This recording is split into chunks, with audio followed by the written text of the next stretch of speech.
berpetunjuk sampai akhir hayatnya Abu Thalib tidak menyatakan keislamannya, padahal ponakannya sendiri itu Nabi Muhammad SAW yang mengabarkan tentang Islam. Hidupnya serumah sama-sama.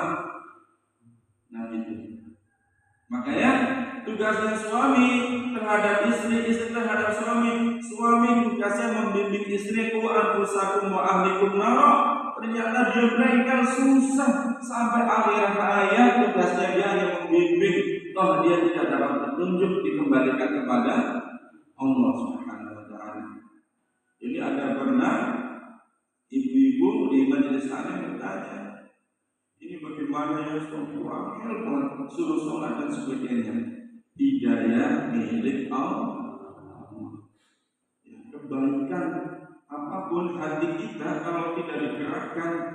Tapi sekali lagi begini, hidayah Quran itu sebagaimana beberapa pekan yang lalu saya sampaikan. Air minum itu menyegarkan kalau kita minum. Air minum tidak akan menyegarkan kalau kita cuma lihat. Ya Allah, hausnya di depannya ada air minum. Ya Allah, haus banget gitu. Air minum itu cuma dilihat gitu. Kira-kira ya orang bakal itu, orang bakal hilang kehausan kita kalau kita tidak meminumnya. Al-Quran juga sama petunjuk. Petunjuk itu harus diraih, diambil. Caranya diambil bagaimana? Al-Quran yang ada di rumahnya dengan diambil, dibaca. Ya, mari kita buka di dalam kubur apa kita sencimu. Diambil, dibaca, dia akan menolong kita. Kalau apa kita sencimu Al-Quran yang orang tahu baca orang tahu ya.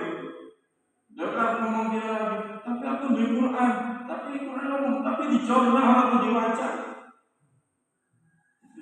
Waduh, Quran itu persatu pertama dibaca. Kalau kita kepengen mendapatkan hidayah petunjuknya, bukan hanya dibaca. Nah, dengan punya terjemah, dibaca diresapi terjemahnya pelan-pelan sedikit-sedikit. Diresapi. Misalkan alhamdulillahirabbil alamin, segala pujian milik Allah Subhanahu wa taala.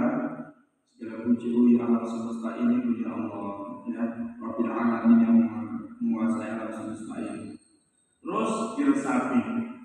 Gitu itu kemudian kita akan mendapatkan hidayah, kita akan mendapatkan petunjuk dari Quran. Kalau enggak ya, yang enggak. Afala yamshi muqiman ala wajhihi ahda ma yamshi sawiyan ala siratal mustaqim. Kamu melewati bumi, di atas bumi, kemudian apakah kamu bisa melewati bumi dan kemudian itu bukan dari Allah Subhanahu wa taala. Tuhan tadi ansya'akum wa ja'ala lakum as-sam'a wal absara wal afidah. Katakanlah Muhammad, Allah adalah Zat yang telah melahirkan kalian semua as-sam'a, memberikan pendengaran, wal absar dan penglihatan, wal afidah hati nurani. Qulila ma tashkurun. Kenapa kalian semua sedikit sekali yang bersyukur? Ya. Inna sam'a wal absar wal fu'ad kullu ulaika kana mas'ula.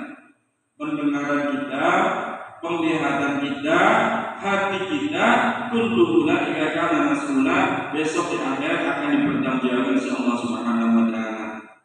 Makanya ngaji itu bukan hanya ngaji syariat saja, tetapi ditambah dengan ngaji hati. Karena apa isi hati, Allah itu tahu dan itu akan dipertanggungjawabkan oleh Allah Subhanahu wa taala.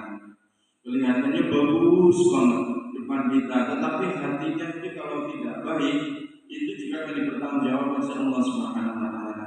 Hati yang baik akan dipertanggungjawabkan di dalam surat Idzazun faman ya'mal mithqala dzarratin khairan yarah wa man ya'mal mithqala dzarratin syarran yarah. Sekecil apapun perbuatan baik, dia akan kita lihat nanti di akhirat. Keburukan apapun, sekecil apapun perbuatan buruk, sampai disebutkan mithqala dzarrah.